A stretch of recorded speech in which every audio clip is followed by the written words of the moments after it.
What's up, everybody? Hey, so today is going to be the start of a video that I think is well needed here on YouTube, especially in the lacrosse community. I'm going to start kind of a beginner's guide to stringing mesh.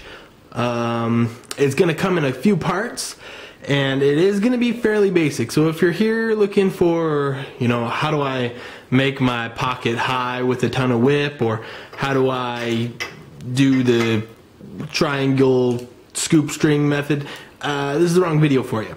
This is going to be kind of a basic, hey, how do I make my stick throwable? Because chances are good that if you bought a new lacrosse stick, it looks a little something like this, right? Don't mind my son in the background. Let's see if you can see him. There he is right there. He's my little laxer. Heck yeah.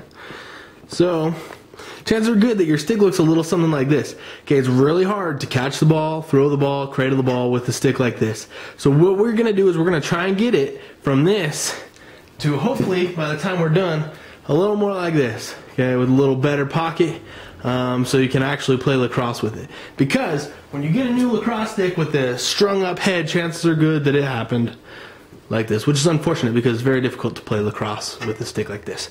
So by the end of this video, we're going to have this. We're going to have a head with a mesh and a bunch of strings. Now it's fairly easy, so I'm not going to take a ton of time. Okay, but if you haven't looked at my Lacrosse Stick 101 video, link's going to be right in here somewhere, because all the terms that I'm using and stuff are going to come from there. So if you don't know what I'm talking about, the Lacrosse Head 101 video is going to be good for you. That's a good start. So what we're going to do is fairly easy and straightforward. All this disassembly is just going to be undoing knots and unstringing strings. Now if you pay attention to what you're doing while you're unstringing these and kind of watching where the string is going and how it's connecting the mesh to the sidewalls and that type of thing, you might not even need the other videos. Although I do recommend you go check them out, because they'll probably help you avoid some rookie mistakes that are going to frustrate you in the long run. So as you can see here, the start of this is going to be to go ahead and get these shooting strings out of here, because the idea is going to be to get all the strings separated, all the mesh separated from the plastic part here, so that we can restring it right. So all we do, see this square knot right here?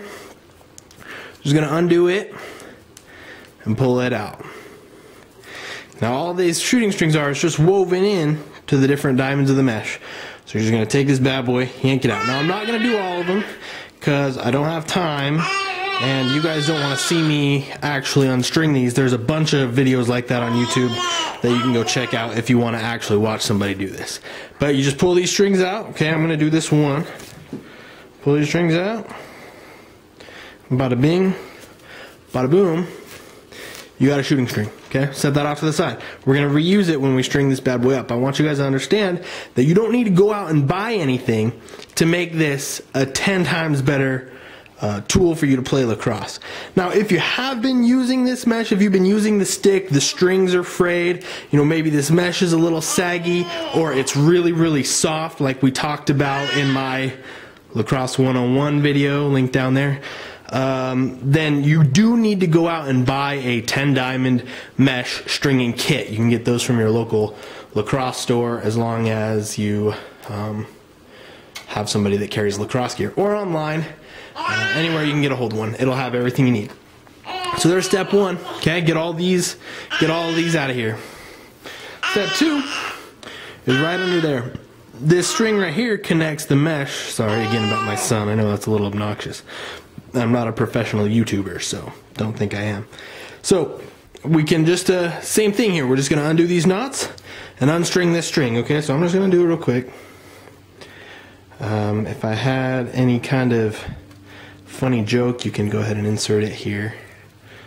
I know all my lacrosse kids are laughing at me like, what the heck is that coach talking about? Okay, there you go. Bam. Done. Right? Set it off to the side. Now same thing. He almost took a header. Did you see that? Close call. See, he's interested, man. He's going to be a little lacrosse player. So same thing here. You see these sidewall strings that connect the mesh? Yeah, that's right. See these sidewall strings connect the mesh to the sidewall here? Same thing. See the knot? Okay. You're going to undo that knot and undo the sidewall on both sides. Okay. You can kind of pull on this mesh and it'll loosen up and be real easy for you to take out. Same thing with this top string. It'll be easier for you to see once you've got it all undone. But there's a knot right here for a string that attaches the mesh to the scoop. So same thing there. You take that apart and you've got yourself a head that looks like this. A bunch of strings, or baby toys, however you want to use them, and mesh. Now, if this mesh is tight and not very stretched out, like you just bought it and it hasn't been touched at all and this is really stiff, I recommend you put this in a bowl of hot water, let it set for a while, and it'll loosen it up so you can work it a little better. Alright guys, so in order to learn how to actually string this up, click this link right here. We're going to start by getting the mesh strung back on to the scoop right here. Okay, and that'll be the next step. Yeah, thanks a lot for checking it out, and we'll see you guys later.